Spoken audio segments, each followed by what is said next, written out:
Bonjour à tous et bienvenue dans cette présentation sur la veille technologique que j'ai effectuée, dans mon cas sur l'IA dans la détection pour la médecine, avec comme tuteur Alexandre Saïdi. Pourquoi j'ai choisi ce sujet? Tout d'abord, j'ai pu effectuer mon stage de séjour chez Indizen dans l'intelligence artificielle pour la détection de cancer, notamment de cancer de la prostate à partir d'images d'IRM. Donc, c'est un sujet que je connais, que j'ai pu voir et que je trouve intéressant, mais c'est surtout un domaine de recherche en pleine expansion, comme j'ai pu le voir à la fois pendant mon stage, mais aussi, comme on peut le montrer ici, la proportion des citations sur PubMed. Donc, PubMed, c'est un site où sont regroupées toutes les publications médicales. Et donc ça, c'est l'évolution de la présence dans le titre de mots comme expert system, fuzzy logic, mais aussi machine learning, natural language processing et neural network. Donc tout d'abord, le contexte. La définition de l'IA pour la détection en médecine, c'est améliorer la qualité des soins et la prévention des maladies grâce à des algorithmes avancés pour analyser des données médicales comme des images, des sons, des textes ou des signaux et identifier des anomalies, des symptômes ou des risques de pathologie. Donc c'est une définition qui est assez longue et qui permet d'englober en fait énormément de choses puisque aujourd'hui encore on ne sait pas jusqu'où l'IA va prendre sa place dans la médecine de manière générale. Donc il y a de nombreux avantages, notamment une meilleure précision, une plus grande rapidité, une réduction des coûts puisque moins de personnel expert nécessaire, notamment moins de médecins, facilitation du diagnostic précoce, donc on peut savoir plus tôt, personnalisation des traitements et amélioration de l'accès aux soins. Donc ça, j'en reparlerai un petit peu plus tard. Mais il y a aussi énormément de défis qui viennent se poser avec ce nouveau, ces nouvelles IA.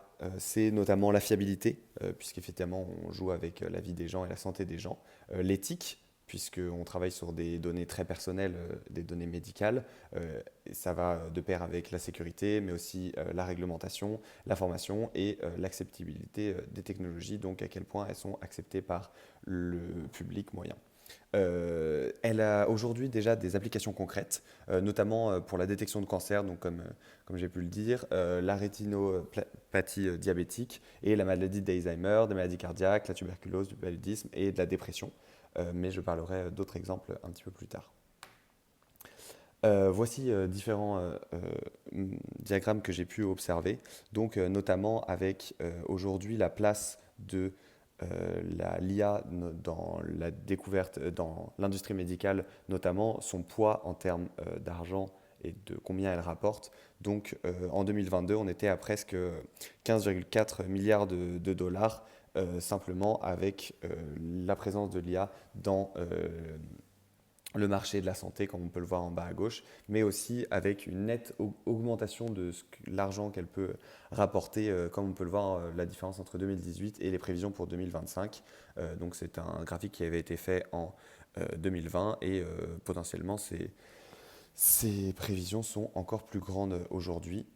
Et enfin, on a où est-ce que sont utilisées aujourd'hui les technologies. Donc principalement pour le diagnostic, donc c'est ce sur quoi moi je vais travailler beaucoup, mais aussi sur l'automatisation, les services, la santé des populations, etc.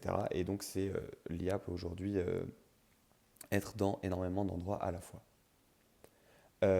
Quelle méthode de veille j'ai utilisée durant cette veille? J'ai utilisé différentes choses, notamment, donc principalement, vu qu'on parle de médecine, des revues scientifiques spécialisées, notamment avec PubMed, qui propose directement de faire des alertes email en cas de présence dans le titre de publication de différents mots. Comme on peut le voir à droite avec moi, j'ai mis AI et Detection qui me donnait énormément de résultats, mais avec un petit peu plus de précision, on pouvait avoir des mails assez intéressants à chaque nouvelle publication. Différents rapports de recherche, notamment avec Google Scholar, où on peut utiliser les mêmes mots, mais cette fois-ci en rajoutant health pour pouvoir avoir seulement dans la santé, mais aussi des retransmissions YouTube de conférences internationales et des sites web dédiés à l'IA médicale, par exemple la revue de l'IA, qui était pour moi assez intéressante et qui avait plusieurs articles sur la médecine. D'autres outils de veille que j'ai pu utiliser, il y a évidemment les moteurs de recherche qui permettent par exemple de mettre des alertes comme Google Alert, comme on peut le voir en haut à droite, mais aussi j'ai pu mettre des flux RSS sur différents sites. Et enfin, bien évidemment, les réseaux sociaux, notamment X et LinkedIn, on pouvait trouver l'hashtag AI Health qui donnait des résultats assez intéressants et qui permettait de suivre en direct des choses qui étaient postées plus ou moins récentes. Et avec tout ça, évidemment, on a toute une partie analyse et synthèse, donc avec évidemment l'identification des points clés, des opportunités et des risques, la comparaison des solutions et les évaluations de l'avantage et des limites de l'IA médicale. Donc un petit historique. Donc on a tout d'abord les débuts de l'IA avec Dendral et Mycin, recommandations utilisées pour la recommandation d'antibiotiques, mais qui sont assez limitées à partir des années 60, tout simplement à cause de la faible précision, mais aussi de la faible puissance de calcul des machines utilisées. En 1980, on a l'émergence de nouvelles approches dont on commence à parler, notamment des réseaux bayésiens et des réseaux de neurones, donc pour traiter les données médicales complexes. Mais encore une fois, on se heurte principalement à la limite de la puissance des machines qu'on utilise, même si on a une bonne idée de ce qu'on pourra faire avec une meilleure puissance. Et donc c'est pour ça qu'on commence à voir dans les années 2000 le développement de l'apprentissage automatique et profond, qui permettent d'améliorer le diagnostic et les soins personnalisés. Mais c'est principalement à partir de 2020 qu'on observe un vrai changement de paradigme avec des performances comparables ou supérieures à celles des médecins humains dans certains cas, mais aussi la présence de nouveaux défis, notamment des défis éthiques qui apparaissent puisqu'on n'a pas beaucoup de vision sur le fonctionnement interne de ces IA et c'est assez dur de juger cela, mais aussi de savoir qui est responsable en cas d'erreur puisqu'on n'a pas de médecin humain derrière qui, serait là en cas d'automatisation complète. C'est pour ça qu'aujourd'hui, les IA sont seulement utilisées pour aider au diagnostic et sont rarement utilisées seules, mais même si c'est quelque chose qu'on pourra sans doute voir arriver dans les prochaines années. Donc comment ça marche? Donc le fonctionnement, ça passe avant tout par la collecte et le traitement de beaucoup de données médicales et l'application d'un algorithme d'IA pour l'analyse des données et l'identification d'anomalies ou des risques de pathologie à partir donc de différents exemples, comme je l'expliquerai un petit peu après. On utilise principalement des algorithmes supervisés, donc à partir de données étiquetées. Et à un diagnostic ou une catégorie, mais on sait qu'on peut aussi trouver des algorithmes non supervisés qui sont un petit peu plus rares, mais qui sont intéressants à mentionner. Et on peut utiliser tout type de données médicales. Les plus intéressantes aujourd'hui sont évidemment les images d'IRM, mais les images de scanner pourraient aussi être intéressantes, même si un petit peu moins complètes. On peut avoir les sons donc, pour les stéthoscopes, électrocardiogrammes, les différents textes, notamment on a le NLP qui commence à arriver directement dans l'analyse des dossiers médicaux des personnes. Et enfin, on pourrait avoir d'autres signaux, notamment la température, la tension, etc. Donc, je vais prendre un exemple de fonctionnement de l'apprentissage supervisé pour essayer d'un petit peu mieux comprendre comment il se glisse aujourd'hui dans la médecine.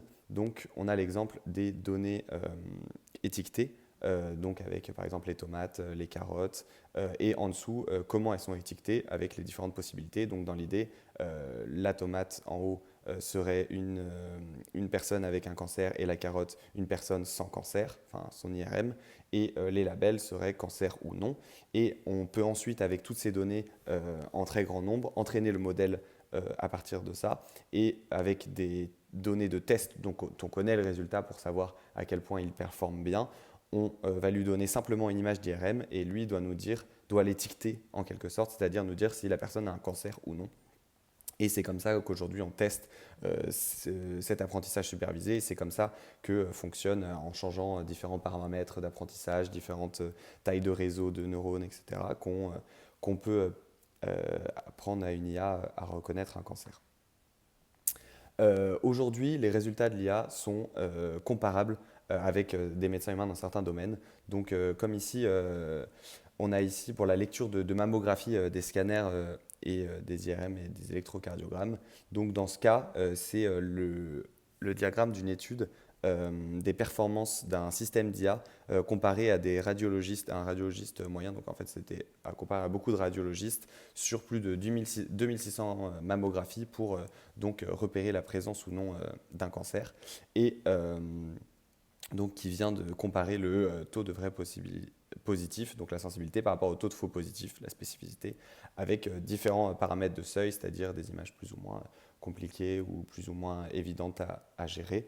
Et donc on peut voir ici que l'IA, donc qui est la ligne en pointillé, se trouve un petit peu au-dessus des radiologistes, et en fait cela se traduit par une aire sous la courbe plus grande, et donc ça veut dire que l'IA est meilleure dans l'utilisation des mammographies pour détecter un cancer qu'un radiologiste moyen, et en tout cas cette IA en particulier. Et donc c'est pour ça qu'elle pourrait être très intéressante pour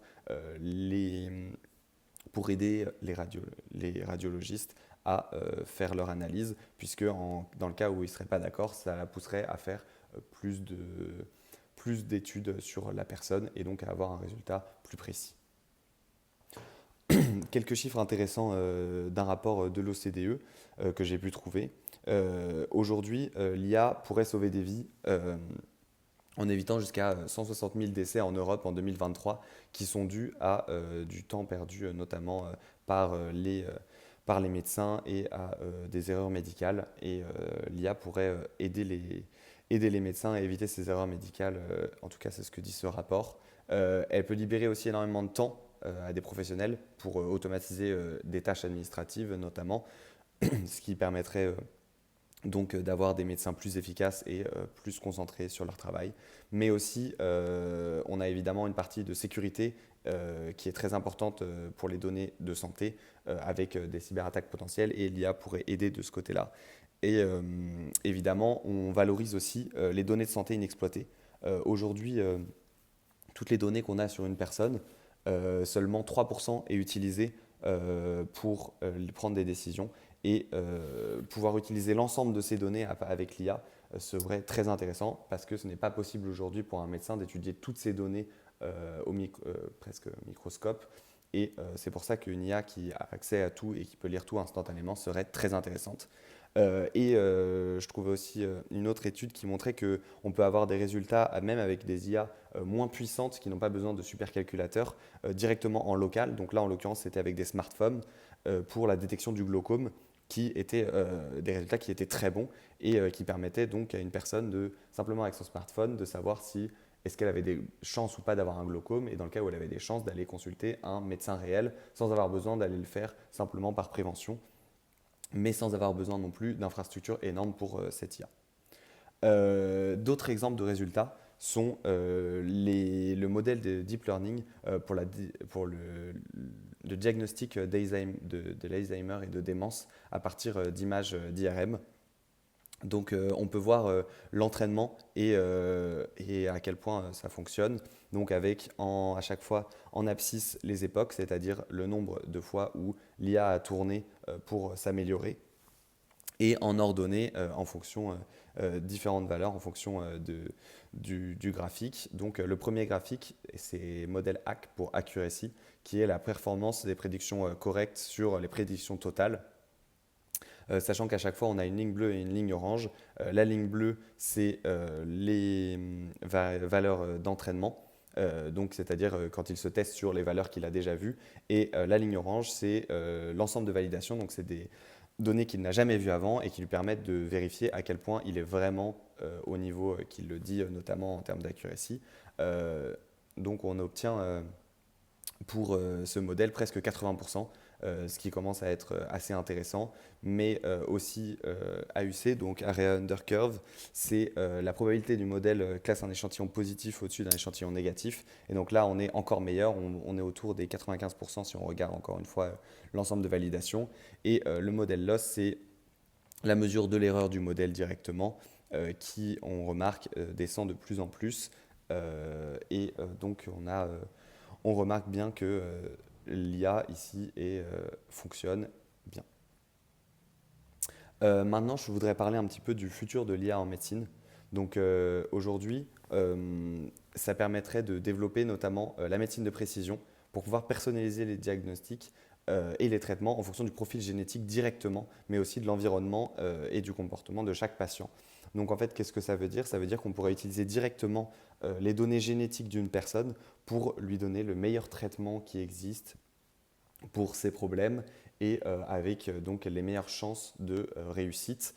C'est quelque chose qu'on ne fait pas aujourd'hui puisque en plus de demander énormément de puissance de calcul, il demande d'avoir donc des IA qui pourraient lire directement le code génétique. Ce n'est pas encore le cas, mais ça fait partie clairement des choses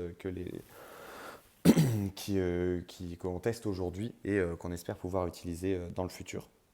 Mais ça permettrait aussi de faciliter l'accès aux soins, notamment dans des zones rurales et isolées, donc avec des dispositifs qui seraient mobiles, des téléconsultations, des drones médicaux. Et en fait, tout cela, ça permettrait de ne pas avoir besoin d'entraîner des médecins dans ces zones rurales, où des médecins ne voudraient pas aller ou ne seraient pas suffisants sur place. Et donc avec toutes ces données, ça permettrait d'avoir une IA directement sur place qui donc serait meilleure que pas de médecin du tout. Et donc on peut voir ici une carte qui montre l'accès aux soins et en dehors de l'Europe et du Canada et un petit peu des États-Unis, on remarque que beaucoup de pays, notamment des pays en Afrique et en Asie, ont pas du tout, presque pas accès aux soins ou alors à des soins de mauvaise qualité. Et c'est là que l'IA serait intéressante.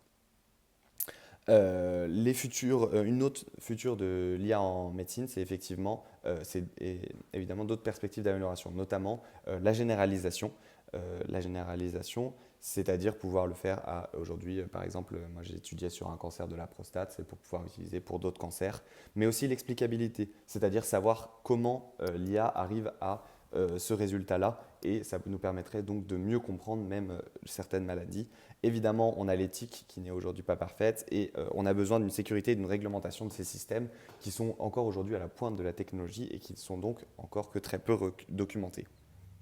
Un autre problème qui arrive aujourd'hui, qui a été très bien résumé par Laurence Devilliers, donc qui est une chercheuse à la Sorbonne, qui dit que pour l'instant, nous ne sommes pas prêts à déléguer les décisions à ce système. Et c'est vrai, comme on peut le voir à droite, avec un graphique que j'ai pu trouver donc, sur les États-Unis qui dit que beaucoup de gens, presque 60% des gens, sont inconfortables à l'idée d'être traités par une IA et presque seulement 38% des gens pensent que l'IA pourrait améliorer la santé des patients, ce qui se trouve très peu. Donc c'est vrai qu'on n'est pas encore prêt à les laisser ni prendre les décisions ni s'occuper seuls, mais c'est quelque chose qui va sans doute changer dans le futur avec différentes victoires que pourrait avoir l'IA, mais aussi défaites sur certains domaines. Et enfin, ça pourrait évidemment aider à la prévention et la détection précoce de maladies en analysant des données issues de capteurs portables, comme aujourd'hui, beaucoup de gens portent par exemple des smartwatches ou même des applications mobiles, comme on a pu le voir avec le glaucome et la détection. Voilà pour la présentation. Pourrez voir que dans chacune de mes slides, il y a les sources en description quand il y a différents diagrammes. Et enfin, je vais mettre les sources directement en description de la vidéo pour que vous puissiez suivre